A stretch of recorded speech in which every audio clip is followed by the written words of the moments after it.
how are you? I'm doing good. Did you enjoy playing the show here in the It was a very good Hellfest? show. Yep.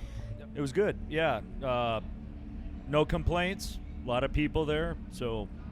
Okay. The upcoming album is coming out in August, and it's called Bloodshed Across the Empyrean Altar, Beyond the Celestial Zenith. Did I get that right? Perfect. And the first track, The Wings of Anu, has been already released, and it follows the track of the two previous albums in terms of production. What made you want to evolve into maybe a cleaner and definitely a modern and polished sounding band? Okay. To bring out what I and what we as a band think are strengths that the band has. I think when you have raw, if we choose the words correctly, everybody has a different interpretation of what raw is or what clean is, you know. But I understand what you're saying. When you have strengths, I think it's good for those strengths to be noticed, to be heard. I think if you have a rawer production, they'll be heard.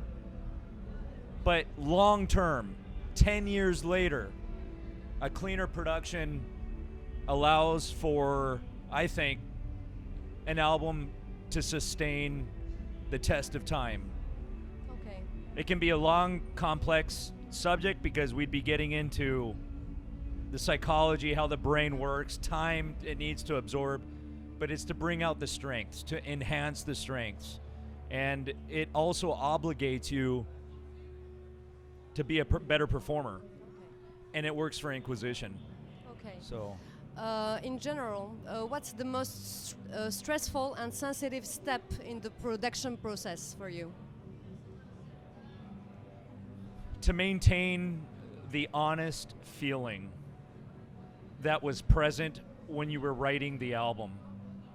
When you go into the studio, no matter how relaxed or inspired you are or comfortable you are, it's a laboratory. It becomes clinical. It becomes sterile, methodical. So after your first or second day, you start to warm up and it becomes your home. But it doesn't happen in every studio. But that's I think that's the challenge. As far as the interpretation, the execution of the songs, there's challenges. You keep repeating it until you get it right, until you're happy with it. But one thing you'll never get with practice is keeping that essence and transporting it over to the studio. And that's a challenge. Okay. Did you ever feel limited or frustrated by this choice of lineup? Like maybe you ever wanted to add the bass line or more instruments or something like this? Never. I can look at you guys, the camera, and say, never, ever have I had a doubt or even the most minimum amount of contemplation or desire to change or add somebody. No. The only thing I will admit is it does limit. It does limit us. There's things I've wanted to do on albums that I think, you know, I cannot add anything because I want this song to be live. We've sacrificed a few things, solos, you know. No, but as far as a two-piece, it's the magic works, the chemistry is there. It does the job. You sacrificed solo for killer riffs, so it's absolutely okay. Well, thank you. I saw you in Paris last February. You played with Abath, Behemoth, and Entombed, and you really stole the show. How do you manage to create the strong atmosphere of your music in the live situation? Do you, for example, use backtraps or samplers? You know,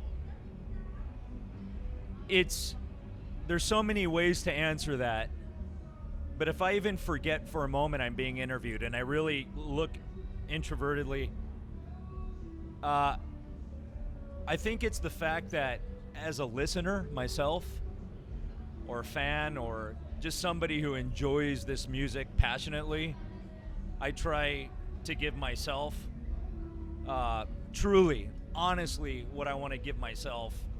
I'm looking for something that a lot of you, the listeners, look for when you're looking for bands. And you might find your favorite band because you connect with it. And I always try to remind myself, maybe subconsciously, I'm not writing always just for Inquisition or even writing for myself. I'm writing because I'm searching for a time and a place that once I find that riff, once I assemble the right riffs, I find that what to me is the magical order of the song and get it together. I have that aha moment, and it takes years to find that. It takes many albums to find that, and sometimes it's luck. And I think that's what translates into an atmosphere. Okay. Is that I saw a Colombian flag floating at the show. that was a big one. Yeah. A huge one. Yeah. And of course, everyone knows you spent your childhood in Colombia. Inquisition maybe started there. It's half my heritage too. Yeah, on my Exactly. mother's side. Yeah. Yes, you're half Colombian. Yes. You discovered metal music there. Absolutely. How did that influence your vision of the metal culture? Would you be the same metalhead if you born in North America? I can answer that now at my age. When I was, say, 14, 19, maybe even 25 years old. If you were to ask me that 15 years ago, I would think it had some influence, but maybe not. But there's no doubt now that it had the largest impact on my life as an individual and the largest impact on my life as a musician, absolutely.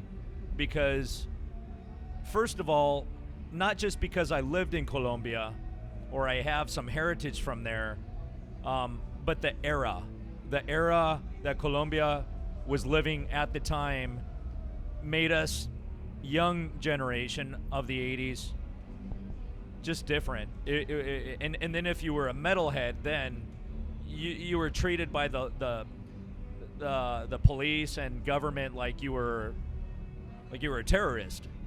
Yeah, so there was a lot of discrimination. It was a very obscure scene. So I could go on and on about that, but it had a huge, enormous impact on me. Well, I know what you mean. We feel the same. We live the same thing in Morocco, basically. Yeah. And do you still follow the metal Colombian scene, for example? I do. Okay. Yeah, I'm waiting for more bands. I know there's a lot of bands. I know everybody is hungry, trying to do something special, unique. I'm always on standby, waiting to see what the next thing is going to be. All the classic bands from the underground, they're still active. I'm in tune with it. So let's talk about the lyrics right now. Uh-huh. It seems to me that you went from radical to more spiritual. Did some personal events, specific events in your personal life play a role in this change?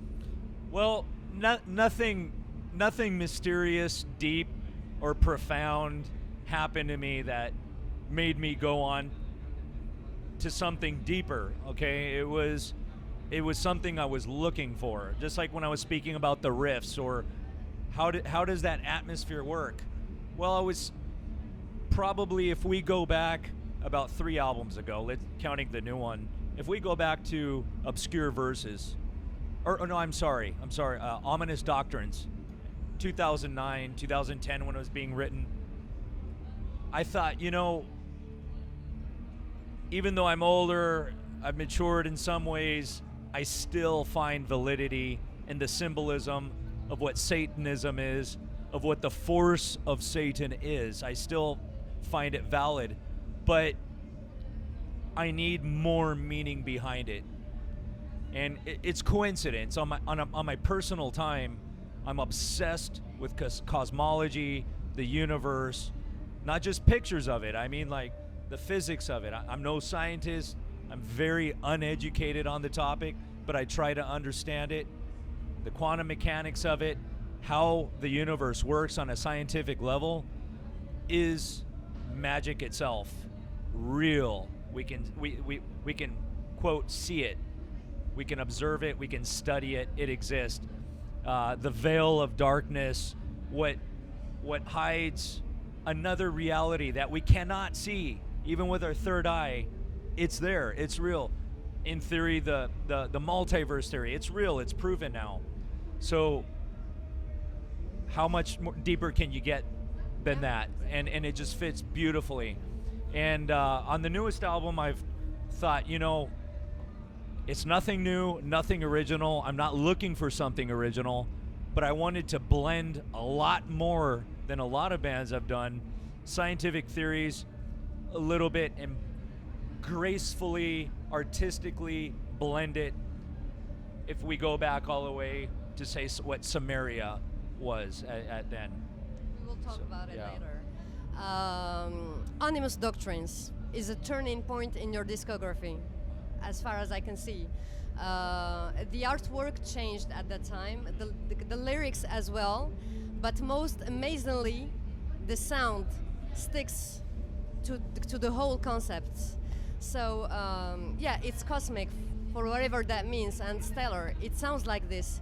What type of gear did you use to make this album sound like it comes from another galaxy? Okay, and just to be clear, are you asking me about ominous the ominous doctrines. Okay. Well, first of all, the studio was very raw. I mean, that album is it's probably the most raw album we've actually done, but it doesn't sound that raw. We used a Tama drum kit, really nice kit. I think it was a Rockstar kit. I used a Marshall JCM 800. I was lucky. There was something special about that amp. I think it was a 1984, 1985 800. Loved it. It was for those who understand, it was a very hot amp. I don't know why. It was never modified. That was it. That was an 800. I used a Maxon OD820, a vintage pedal, very organic. That was it. And the vocals, it was on a really good mic, very expensive mic. So that's why they sound, to some people, they love it or they hate it. It's almost too clear, you know? But it was a very raw production, but we tried to make it sound good, you know? So it sounded good. It's like if it comes from another planet, really. Yeah. Did the lyrics and the concept influence the sound, or is the sound that influenced the lyrics and the concept in this album? That's a good question. I always do the lyrics last, so the lyrics don't really influence the sound at all. When I'm writing lyrics, I don't really think about the music. When I'm writing the music, I don't think about the lyrics. But when I'm writing the music, I do think about the vocals, just the sound. They're totally separated, yeah. Okay. The black metal scene in Europe has its proper identity. What can you tell us about the North American one? Is it maybe more difficult because the society is more Christian or something like this? Yeah. I think the United States is still, I'm either right or wrong. Either the United States is still looking for something of their own, I should say of our own, or I'm wrong and we have found something. And what you hear, that's it. That's what we do. You know, everything from the classic cult, North American black and death metal bands,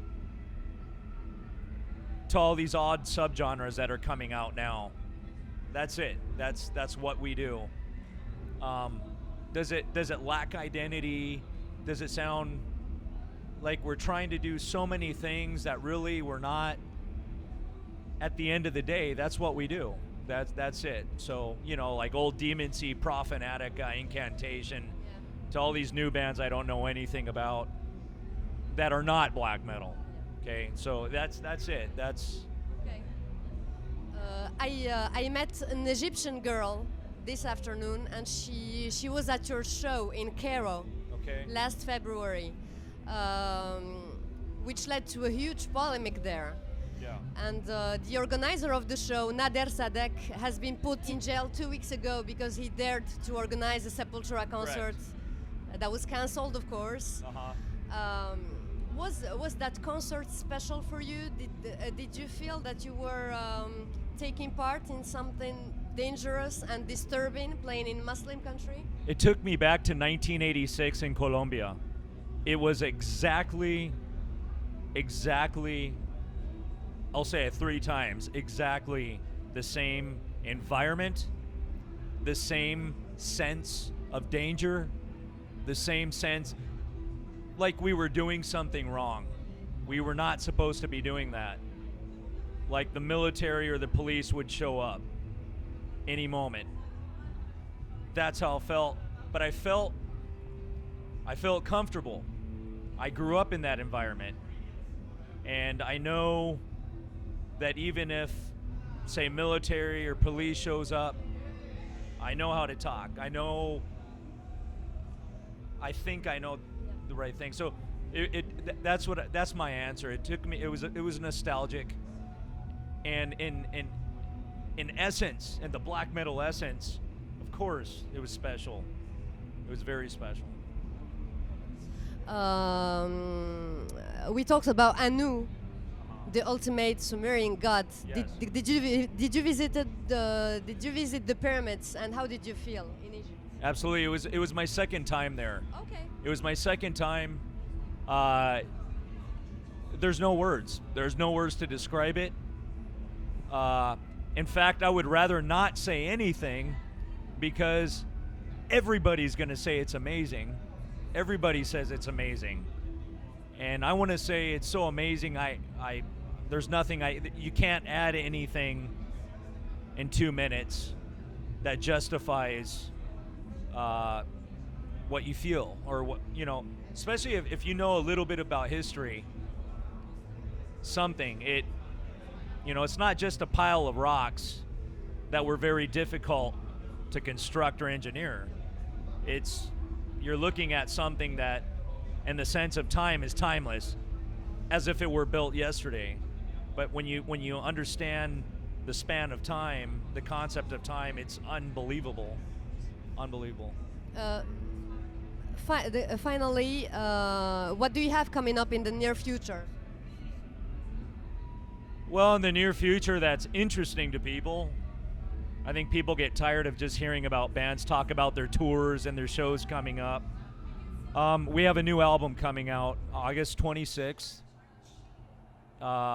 Even though maybe people have heard about that, it's the most exciting thing for me to happen this year, coming from Inquisition. And then what might be boring to some people, we have, tours, some shows. We're trying to balance that, play a lot, but not too much. But that's it. It's the album. That's what's coming out. Thank you very much for talking to us. Thank you. Thank you.